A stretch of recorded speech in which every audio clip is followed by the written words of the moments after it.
Doggy says that lady is trying to get rid of Grandma. My daughter said this right after playing with the family dog at my parents' house. Both I and my sister-in-law, who had been called that lady, were taken aback. Hey, what are you saying? I'm so sorry, my daughter.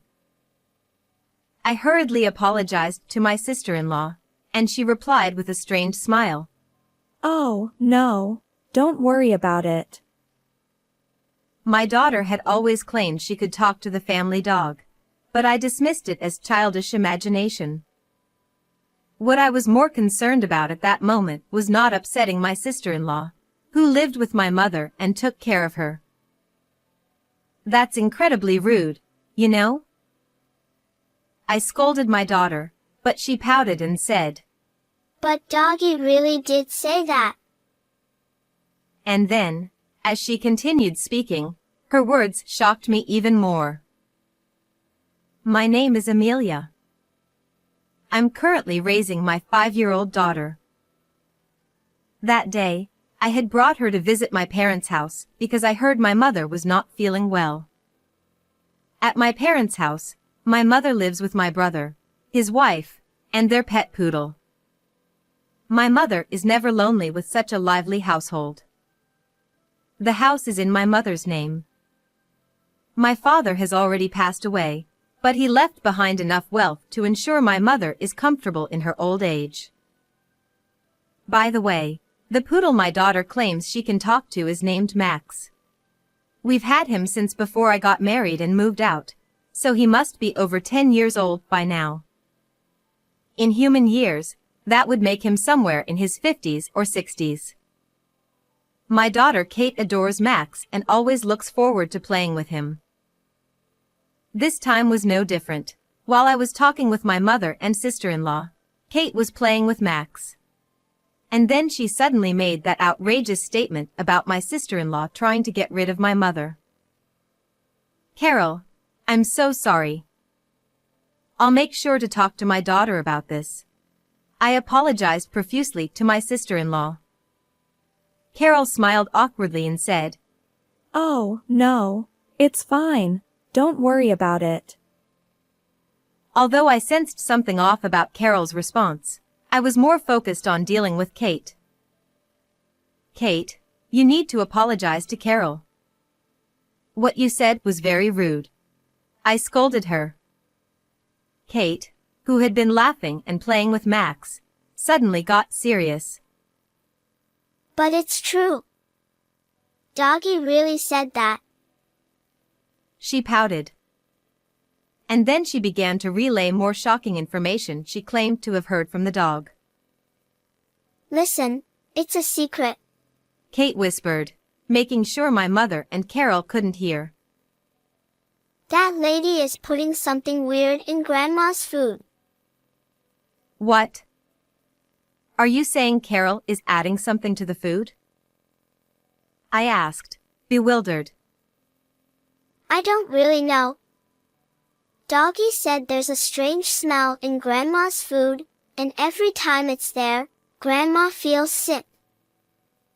This revelation stunned me because my mother had been inexplicably ill and had been rushed to the hospital multiple times recently. Can Max tell when this happens? I asked Kate, half believing, half doubting. Kate seemed to ask the same question to Max and then said, Well, when it gets dark, and it's the day they serve meatloaf. Does Doggy know what meatloaf is? Doggy understands human words. He remembers because that lady always says, Today's meatloaf day, every time. Kate continued talking to Max, and then she shared more disturbing information. On meatloaf days, the strange smell is always there, and it's getting stronger. Doggy says Grandma is getting weaker. The day before yesterday, lots of people came and took Grandma away. The day before yesterday. My mother had indeed been taken to the hospital by ambulance. The lots of people were likely the paramedics. This recent hospitalization was why I had come to visit. The hospital had done food allergy tests but found no cause, dismissing it as a coincidence. But this seems too coincidental to be random. Could Kate really be talking to the dog? But I still couldn't fully believe it. Then Kate continued. Doggy has something to say. Doggy heard Uncle and Aunt talking. They don't think a dog can understand human words, so they talk about everything in front of Doggy. And what did they talk about? I asked, growing more alarmed. Kate relayed that she had overheard them plotting something. They want Grandma's inheritance. What's inheritance? You mean inheritance? I gasped. A 5-year-old wouldn't know about inheritance. Could this strange story be true? My mother did have an inheritance from my father, enough to ensure her comfort in old age, including the house and land. But the idea that my kind sister-in-law would harm my mother was hard to believe. I felt confused and couldn't dismiss my daughter's story as mere fantasy. Doggy loves Grandma and wants to help her. Doggy wants you to do something. Kate pleaded. Help Grandma? Yes, we must help her.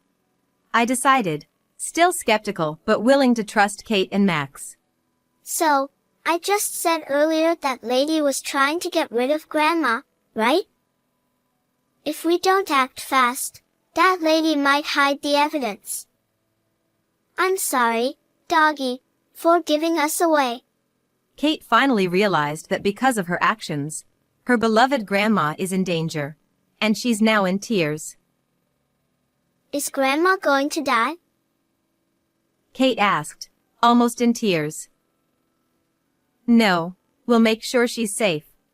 I reassured her. Anyway, as Kate said, we need to act immediately to prevent any tampering with evidence. I need to stop Carol and my brother's conspiracy. Carol had left the room, so I decided to act quickly to find the supposed poison in the kitchen. When I arrived, Carol was rummaging around. What are you doing, Carol? Oh, Amelia, just organizing the kitchen. There's so much clutter. She looked uneasy, like she had been caught doing something she shouldn't. Let me help. It must be hard to do it alone. No, you're a guest. We're family, not guests. We should help each other. I insisted, starting to help despite her protests. If Carol is poisoning my mother, the poison must be here in the kitchen. I began to chat with Carol to gather information. I'm sorry for the trouble my mother is causing. She was hospitalized the other day. Yes, the day before yesterday. We're worried about her health. Carol seemed genuinely concerned, not like someone plotting harm. Then Max barked and rushed into the kitchen, sniffing at a trash bag. Hey, Max, stay out of the kitchen. Carol tried to stop him, but Max, despite being called a poodle, is a dignified adult dog. He is about the size of a medium-sized dog. Despite being over 10 years old, he is still strong and managed to break free from my sister-in-law, sticking his nose into the garbage bag to pull something from the trash. What's this? I asked, taking it from Max. It was a package of rat poison. It's still full. Why are you throwing this away? Well, you know, if Max happens to eat it like he did just now, that would be troublesome, right? It's about decluttering. Rather than that, if Max puts it in his mouth, it would be troublesome, so I'll put it out of reach. She tried to forcefully take it from Max, but he wouldn't let go of it. However, when I reached out, he casually handed it over to me. "I'll put it away." I pretended to put it on a high shelf, secretly pocketing some of the poison. Then I continued helping Carol, determined to find evidence of her wrongdoing. Afterward, I returned to Kate with Max, took the poison bait out of my pocket, and showed it to Kate and Max. Max sniffed the poison bait and snorted. "What do you think, Kate? What is Max saying?" This is it. Max says it's the strange smell. It seems that what was mixed into the meatloaf was indeed this. In small quantities, the strong flavor of barbecue sauce could mask the strange taste. According to my mother, my sister-in-law usually cooked with very strong flavors.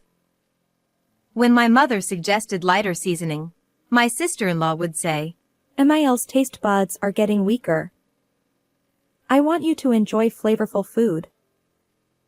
This makes sense if the goal was to disguise the taste of the poison bait in the meatloaf with the strong seasoning. I noticed a smell of barbecue sauce coming from the kitchen. Could it be? My sister-in-law was planning to finish my mother off today. I exchanged glances with my daughter. She nodded and gave Max an eye signal as well. The three of us were now fully united. "I'm sorry, but it's almost time for dinner.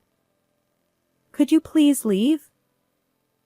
My sister-in-law gently spoke to me with a smile. It didn't look like the face of someone about to take a life. My daughter then came up with a clever idea. Hey, that smell is meatloaf, right? I want to eat it too. That's right. Since we're here, why don't we stay over? Yay! I can play with Doggy more. What? That would be inconvenient. My sister-in-law was visibly flustered, sweating nervously. What's inconvenient? The fact that you can't poison Mother? What are you talking about? You heard my daughter earlier, didn't you? She said you were trying to get rid of Grandmother, according to Doggy. My sister-in-law's expression changed from calm to a sharp glare. Are you seriously going to believe your daughter's imagination? Yes, I will. She's my daughter, after all. You and your daughter are crazy. But we have proof. I pulled the poison bait my sister-in-law had tried to discard out of my pocket. Her face turned pale. According to Kate, Max says he always smelled this poison in the meatloaf. You served meatloaf the day before yesterday too, right? How do you know that? My sister-in-law was visibly shaken. Kate heard it from Max. And every time meatloaf was served, my mom ended up in the hospital. Well, that was not intentional. So, you admit it. You mixed something in on purpose. My sister-in-law bit her lip, realizing her slip of the tongue. I already told my mother. She won't eat anything you make anymore. Why are you saying such awful things? Does everyone believe this delusional little girl? She pointed at my daughter with hatred, but Kate looked her straight in the eye, unafraid.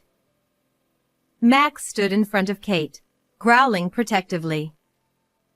My sister-in-law recoiled in fear. There's no one left in this house to support you, including the dog. It wasn't on purpose. It just happened to get mixed in while cooking. I understand. If that's what you say, then I'll choose to believe Carol. Thank goodness. Amelia, You won't abandon me, right? Sister-in-law showed a relieved, bright smile, but I retorted to her like this. If that's the case, please let me eat the meatloaf you prepared for Mother. What? No, you can't do that. Why not? If it wasn't intentional, then there shouldn't be a problem today, right? I pressed her, and she lowered her head, unable to say anything. Max said my brother was part of the plan. Is that true? She reluctantly nodded. You might as well give up. I'll call the police once my brother returns. My sister-in-law whimpered and collapsed in tears. But why serve meatloaf today? You just served it the day before yesterday. It had to be today. I needed MIL gone quickly because debt collectors are coming. I promised to pay off the debt with the inheritance. That's why. She wailed, sobbing for her selfish reasons. I looked down at her in disbelief. She tried to kill my mother for something like that. Unforgivable. I've recorded our conversation. There's no escaping now. My sister-in-law repeatedly apologized, bowing her head. Kate looked puzzled. Is it over? Is Grandma safe now? Max licked her cheek reassuringly. Later, my brother was arrested by the police who had arrived earlier. He tried to deny everything. I didn't do anything. I didn't know. But my sister-in-law, furious at being betrayed, confessed their conspiracy, and they both ended up behind bars. My mother was incredibly grateful. She said, If anything happens to me, all the inheritance goes to Amelia and Kate. Kate cheered as if she had just received candy. Thank you, Mom. But you have to live a long time. Yeah, Doggy would be sad if you left. Max barked in agreement. Our laughter echoed in the now peaceful house. How did you like this story? Don't forget to subscribe to our channel. See you in the next video.